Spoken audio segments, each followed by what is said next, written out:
ഇതാരാ ഈ സമയത്ത്?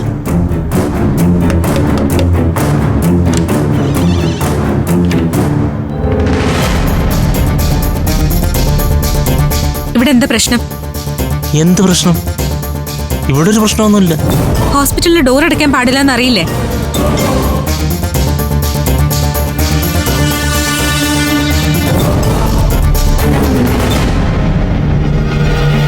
ചേച്ചി, ചേച്ചി, നിന്റെ ചേച്ചി നല്ല ഉറക്കത്തില്ല.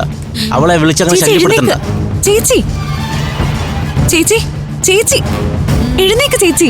അവൾ എന്തിനാ ഉണർത്തുന്നത്? പാവം ഉറങ്ങിക്കോട്ടെ. നിങ്ങൾ മിണ്ടി പോരുത്. എല്ലാ കാര്യങ്ങളും എനിക്ക് മനസ്സിലായി. എന്റെ ചേച്ചി ചതിക്കാനായിരുന്നു നിങ്ങളുടെ പരിപാടിയല്ലേ? ചേച്ചി, ചേച്ചി, എഴുന്നേക്ക് ചേച്ചി. എന്തിനാ ഉറക്കം ഇത്? എഴുന്നേക്ക് ചേച്ചി, എഴുന്നേറ്റേ.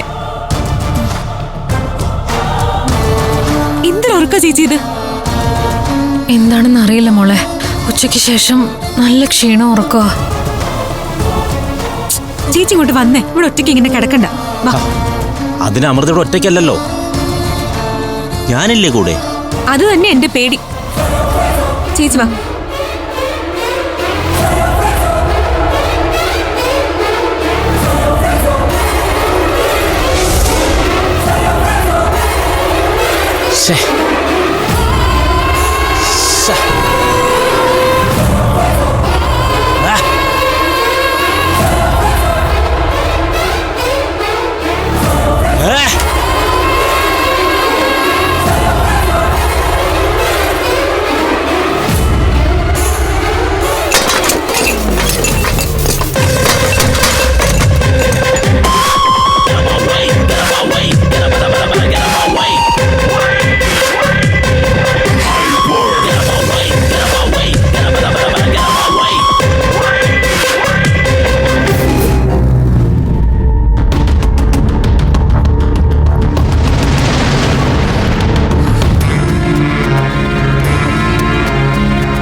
കാഷ്വാലിറ്റിയിലായിരുന്നില്ലേ?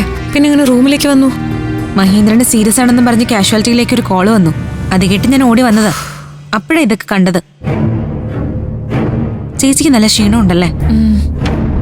ഞാനൊരു ജ്യൂസ് കുടിച്ചിരുന്നു. ജ്യൂസോ? എവിടുന്ന്? അവിടെ മുറിയിൽ വെള്ളമില്ലാത്തോണ്ട് മഹേട്ടനാ നിർബന്ധിച്ച് എന്നെ ജ്യൂസ് കുടിപ്പിച്ച്. അതിനുശേഷമാണോ ചേച്ചിക്ക് ഉറക്കവും ക്ഷീണമൊക്കെ ഉണ്ടായത്? ആ ജ്യൂസ് കുടിച്ചതിന് ശേഷം ആകെ മത്ത് പിടിച്ച പോലെ.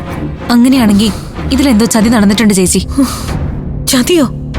എന്ത് ചതി? കലയമ്മയോട് നമുക്ക് കടപ്പാടുണ്ട് എന്ന് വെച്ച് മട്ടനായ മഹേന്ദ്രനെ നമുക്ക് വിശ്വസിക്കാൻ പറ്റില്ല അമൃതേച്ചി. കാഷ്വാലിറ്റിയിലേക്ക് ആ ഫോൺ കോൾ വന്നുകൊണ്ട് മാത്രം ചേച്ചി രക്ഷപ്പെട്ടത്. അല്ലെങ്കിൽ ചേച്ചി അവൻ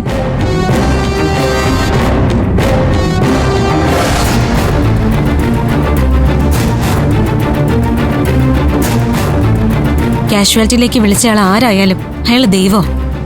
ആ വിളി വന്നതുകൊണ്ടാ എനിക്ക് എന്റെ ചേച്ചി ഇതുപോലെ തിരിച്ചു കിട്ടിയത്. എന്നാ പിന്നെ ദൈവം എന്ന് പറഞ്ഞാ പോരാ, കൺകണ്ട ദൈവം. അതാരായാലും ആ മുഖം ഒന്ന് കാണാൻ കൊതിക്കുക ഞാൻ.